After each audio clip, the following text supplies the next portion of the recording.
about, for lack of a better term, but terminology.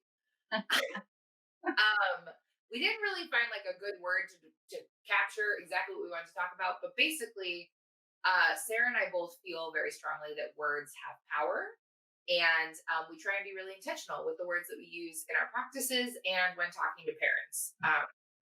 So we're just going to kind of talk about the words that we definitely don't use and the words that we do use. That sound right? Yeah. Cool. I think that the easiest one for us to start with is the word parent, right? Because yes, from the very beginning, when you and I were talking about the parent trip and like, what do we call this thing? And going down all of those rabbit holes of all the different names of conventions out there or health fairs, like it's mama this and mommy that, and that, you know, that's great for some people, but I feel like that was not where we're at. Yeah. And so for us, it was like parent. Like we definitely want this to be inclusive of every single person who identifies as a parent or wants to be a parent. Yeah, totally. And I think, we understand the reasons for more exclusive like groupings, the reasons for you might want to be in a mom's group, or the reasons why you might want to talk to a dad's group. That totally makes sense. But the goal of our event was always to provide all the resources to all the people. So it was just kind of a no-brainer for us to go with parent. And I think that extends to the way that we talk about our clients as well, especially on social media.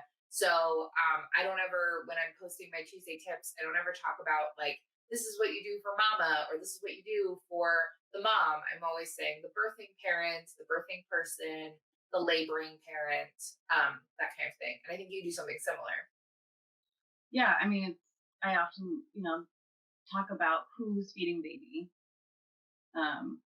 It's less about like the person with the boobs, because that might not even be the case, like, yeah, well, I don't know. Which maybe segues really well into that kind of terminology that I would have brought up is there's a lot of movement around switching breastfeeding to chest feeding, which I'm not against that. There are definitely people who don't identify as having breasts and who are triggered by, using the word breast in relation to their body. And I think that's fine. And if chest feeding works for them, I will happily use it. But as for me in my practice, like on a day-to-day basis, I tend to lean into more of referring to lactation and nursing, because to me those terms feel so much broader. And identify you as you're a person with a chest versus breast. Like it just like encompasses everybody, and that's something that's big for me. Is like whoever you are, whatever you do, feeding people, I got you. It gets a little confusing because nursing with breast milk or human milk, which is another one, and then nursing as in like a nurse at a hospital. That like especially if you're googling terms and stuff, like that gets a little confusing.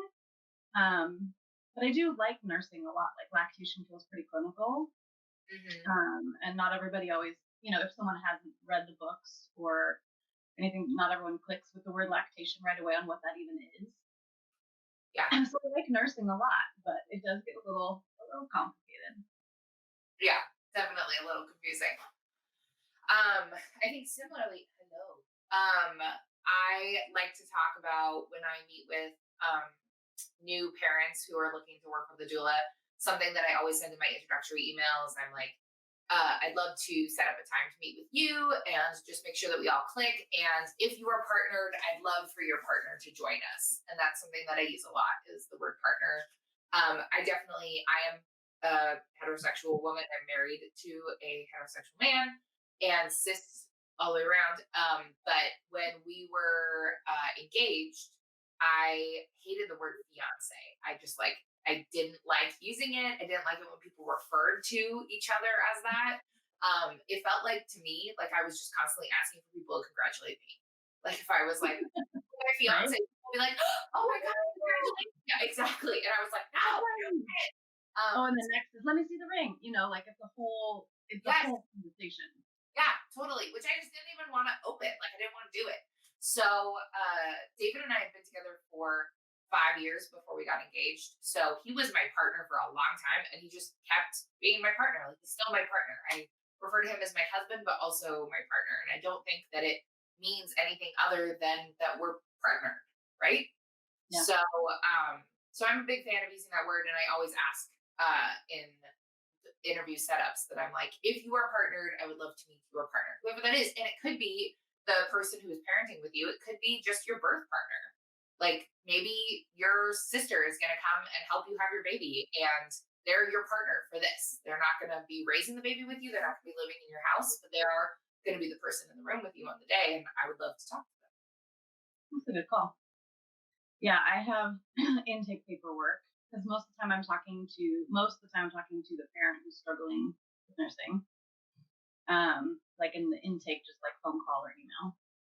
And then when we set up an appointment, they get an intake form that they fill out online, and I have a line for partner or like who else will be in the house during the appointment, kind of thing. Who would you like to be in the room? I also have pronouns on there. Talk about language. And I even have pronouns for a baby on there because I don't want to assume. There are definitely some people, especially us living here in Portland, I think it's more common than a lot of other places that some people don't want to gender their babies right away. Mm-hmm. So I have pronouns on there because I want to respect where people are at, and it just takes a little bit of work to use the correct pronouns. And really, like, just a tip for other people that are struggling with that, because it's a struggle. Like, it takes rewiring your brain to just like use their name a lot. You don't always have to use a pronoun. Like, you can get really personal and like really internalize their name, and that makes it a lot easier. Yeah, that's a great tip. Thank you, Sarah. Yeah. Do you want to do another word, or should I do another word? Go for it. Okay, so the next one is one that Sarah's heard me talk about a lot. I think everyone's heard me talk about a lot. Is the term natural birth. I don't like it. This is the one that like this episode couldn't exist without. Mm-hmm. So typically the way that it comes up is someone sends an inquiry to me. They're like, hey, I think I want to use a doula. I'm really going for a natural birth. So I'm like, okay, clocked, check. So then we get to an interview, and I do my little spiel. They ask me their questions. And then I'm like, tell me what you're hoping for out of a doula experience. And they're like, oh, I really want a natural birth. And usually what I just say is, I'm like, so I would love to talk more about what you mean by natural birth, because the word doesn't actually mean very much. Like, your body is doing the work of creating and building and carrying this baby. And all of that is supernatural. And the work of the baby coming out of your body will all be natural. So tell me more. Like, are you looking for a vaginal birth? Are you looking for an unmedicated birth? Or what do you want when you say, I want a natural birth? And I think that part of the use of this term has come from our society's problem with the word vaginal, right? Like, people don't want to sit in a coffee shop and talk to a stranger who they've never met and say, I want this to happen out of my vagina. I just don't think they do. And the bummer thing about it is that, and this is the way a lot of oppressive aspects of our society work, is that by being afraid of saying the word vaginal, we go for the word natural, which has an intonation of judgment with it, right? Because what's the opposite of natural? It's unnatural. And no birth is unnatural. If you deliver your baby, if you have a belly birth and you deliver your baby via cesarean, that is not unnatural. You grew that baby came out of your body. That's what we're looking for. So yeah, I can't get behind the wording. And there's like a lot of businesses that focus on that term. They want to latch on to people's interest in it. So there's like the Mama Natural pregnancy book, and there's the this and the that. And for me. It's my least favorite. So yes, when I'm talking about birth, I like to use terms like, and I'll just jump into my next one too, just rolling on it, but I like to use vaginal. I like to use cesarean birth or belly birth. I like to use unmedicated. I like to use, like medically assisted. All of these things are accurate, None of them contain judgment. And they're all just tools that exist to get your baby from in here to out here, right? And that's what we want. So Yeah. you just want to hear. Yeah. So Well, and it just feeds into this whole guilt culture that we have, right? Like this is how you are supposed to birth a baby. This is how you're supposed to feed your baby. This is how you're supposed to. I mean, just tick off the list. Like, yeah. Oh man, one that I don't actually think is worth discussion here, but I thought of was sleep like a baby. Oh yeah. Like, Oh man, I'm going through 3 babies, and I was just like, screw that. Like, that is so much bullshit. well, it's all the memes that are like we're just talking about not being heteronormative, but it's all the memes that are like sleep like a husband is what it should be called. So babies don't sleep. I Yeah. will say though, I have seen a lot of really amazing, wonderful supporting like husbands. Because when okay, so say we're in a heteronormative relationship here, you got the woman breastfeeding and then the husband, and he's like, well, what can I do? Right? Like there's almost like this power exchange. And I've seen some really amazing, like wonderful partners step up and be like, I'm going to get up with you and I'm going to bring you water and like maybe I'll bring baby to you and then I'll put baby back and all you have to do is feed. Like there's been some pretty amazing shift, I think, in the dynamic. Yeah. And I think also one of my favorite things is if you're a family where bottle feeding is a part of your plan or your journey, whether it's exclusively or like if you're breastfeeding and bottle feeding at one point. I love the families that give the non-feeding parent the opportunity to bond solo with their baby. Because I mean, I've fed so many babies via a bottle, and then Yeah. the look of love that they give you while you're feeding them. That's Um, oh my god, it's like I'm high. It's just like straight to the veins. Like let's go. Mm-hmm. So I love when non-feeding parents get the opportunity to not be like, not the kind of thing where they're like, oh, I'll just take the bottle and feed the baby, but like a very set aside that early morning feeding at 5 a.m. I'll get up, I'll prep the bottle, I'll feed the baby. This will be our time together, just me and baby, sitting at the chair in front of the window. And I get to like see the sun come up and watch the birds and talk to the baby about the birds. Or when it's like intentionally set aside time that serves both parents and the baby. Baby's getting fed, getting loved, parents getting this bonding time, and the feeding person gets to sleep. Like that's just that's the spot. All right, should I do one of mine? Yeah. Okay. Start a family. Oh, are we getting our drinks? Hold on. Well, I just wanted. I should have a drink. Starting a family. Yeah. Because, like, how hard is that on like, to not acknowledge that a couple, like the two people or whatever that relationship looks like, it's a family already. Yeah. And that somehow adding a baby or other age children to the mix makes it like a legitimate family all of a sudden. Yeah. So, like, I think in some ways it almost circles back, right, to it being the parent trip, it's not the family trip. Like, Yeah. Our journey as you and I in this event and this vlog is all very specific to the parenting experience, but family is not exclusive to parenting. So that's something that I've really I didn't realize it until someone said it. It's not like it was intentional exclusion. But once I heard it, I was like, oh, yeah. Yeah. My husband we are childless at the moment. And my husband often, when we get into bed at night and it's me and him and the dog that just scooted on out of here, David's often like, our whole family's together. And it's true. Like that is our family. That is our family unit. That's who lives here. That's who quarantines together. Whoa. No, that's a great one. I love that one. And I also feel like we use that when we're talking about the parent trip, we talk about how it's an event for growing families. Yeah.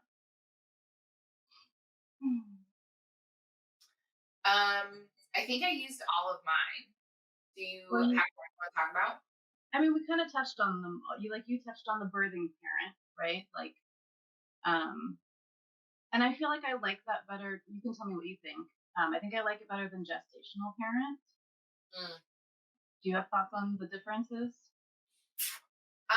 Yeah, I mean, I agree. Gestational feels a little clinical.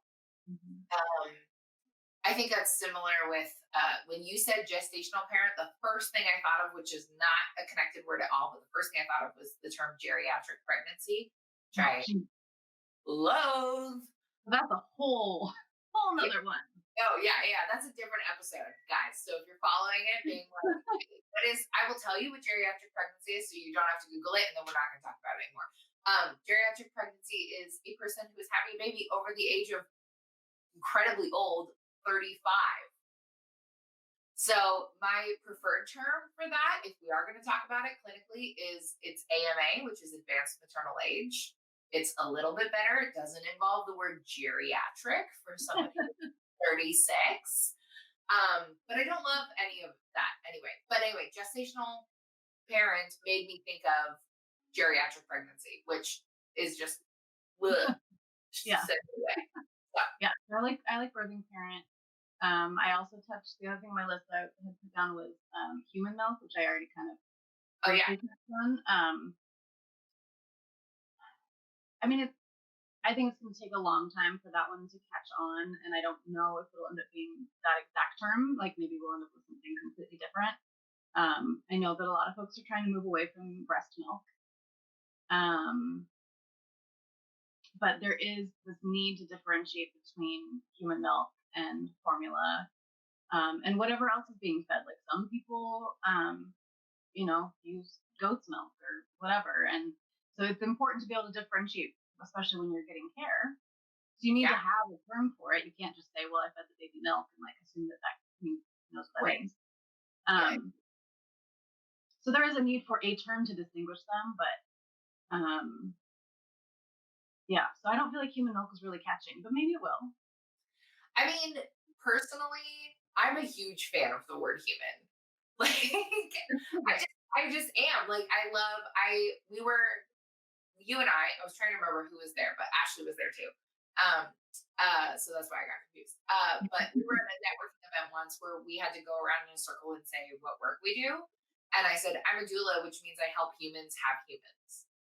And that is like the end piece. Like that is it. That's at its bottom layer, like you're a human who's growing a human. Let's get that human out of this human, right? Like I love the words humanity. I love humans. So like I will vote for human milk.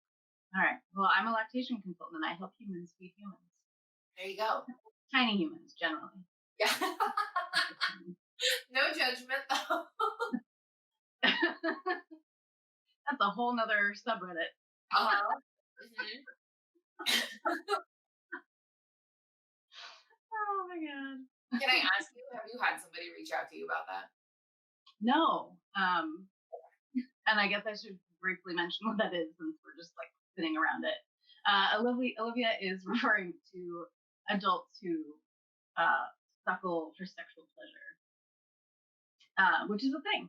That is what I'm talking Um, and there's a whole, so be careful when you Google. This is why you should be scared of Dr. Google, because while that might be great for some people, you may not want to see it. about. Right? Yeah. I read about Uh, it do everywhere. you ever watch The Boys on Amazon Prime? I have not. Is it good? Okay, well, there's a character in it who um suckles for sexual pleasure. And Interesting. yeah, it's like, Amazon Prime. Here it is, 2020. Welcome to new Huh. reality. Oh man, interesting. Okay.